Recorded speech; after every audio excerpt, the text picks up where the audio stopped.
So they thought it was better to just ghost this whole situation because the fantasy of themselves that they had presented to you does not match reality. And you, this divine feminine energy, you're very intuitive, gender non-specific. You would have picked up on this. You would have seen it. It's better just before you know that this is lust and this is a fantasy and this is what's driving me, not because I want to actually show up as a better person, but I want you so much that I'm going to pretend to be a better person. Yeah, I'm going to put this part in the front and in the beginning so you know where we're going with this as we continue. So let's continue. Someone feels like if you knew who they really were or who they really are, I don't know why there's like a different like wordplay on that you wouldn't have feelings for them, or you would regret having feelings for them. So there is like this past and present thing that's kind of coming in with this person. So it's either they're ashamed about their past or they're ashamed of their present. Like they're trying to hide it now, but also probably have hid this before. Freaking clown card keeps coming out. Okay, humiliation, feeling ashamed. Yeah, that you wouldn't be so keen on them. I'm getting so keen. Interesting word. Let's flip. Fired up. You would almost be angry. You know, this kind of feels like, so we're getting like that past and present thing that they have portrayed themselves to be something other than who they've been. And you would almost feel like a fool.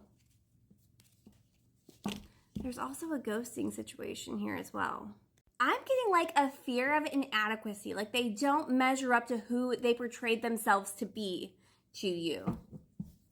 And it's like, it's better to just leave this situation completely than to feel your wrath,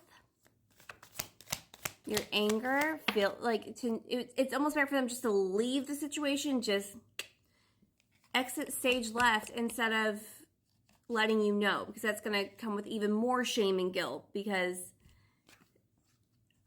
they brought forth some kind of fantasy version of themselves. It's like they saw you and it was like, I want you so much that I'm going to portray myself to be whatever it is that you want me to be because I want you. Even if it was an out of alignment situation. Like they knew they were not acting in their highest light, but they just wanted you so much. Lusting after you, but not actually doing the work. So it's forbidden. Yeah, I'm going to run from this, and underneath it, divine feminine. I'm going to run from this divine feminine.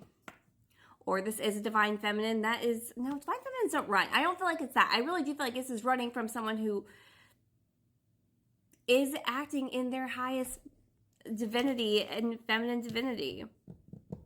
And you would see it. That's the thing, though, too. Is like the mask that they held, especially with the Divine Feminine card, you would eventually be able to take down that mask. And it's better to run and keep that mask intact until are you kidding me? They got you hooked on the fantasy. They got you hooked on the fantasy, this lust that they had for you. It didn't matter if they weren't meeting you at par. They would rather just pretend to be able to get you, to have you, so that you would have some kind of like, I'm hearing limerence. So it's like, I don't know what's happened here, but this is definitely some kind of limerence situation where you would almost lust and want them because they gave you a taste of this thing that they couldn't live up to. So now that's the thing that you are craving, not who this person is, but who they showed up to be. Yeah, a clown. Showed up as your fantasy, Knight of Cups energy, when really they were Knight of Wands energy. They need to just make an impulsive move here because they wanted your time, your attention, your affection, your love, whatever. But they couldn't maintain it. They couldn't maintain it. It's not really who they were, so they ghosted you. We have this fired up. We have this curse. Their runner energy from this, which they shouldn't have even showed up to begin with. Let's start there. They never should have showed up to begin with, and they know that because they couldn't deliver. Baby, you delivered. Okay, you delivered, but they couldn't show up and deliver themselves. And now it's like Yeah, it's haunting. Oh, geez. It is a very haunting energy of you. The thing that they could not maintain the status that they set themselves up for. It's like you were what knocked them back down into the reality in which they need to sit in because they hadn't done the work. You don't deserve grand prizes when you do shit work. I'm seeing like one of those kid float contests, and it's like the kid really wants to win, right? Wants their float to be the best, but they don't want to put any time or effort or energy into building the most grandeur, whatever, float. But they want the prize. And then mad that they don't get the prize. I started hearing Beautiful Mistakes, but is that Maroon 5? Jeez, okay. Mistakes. They should have never even showed up if they weren't ready.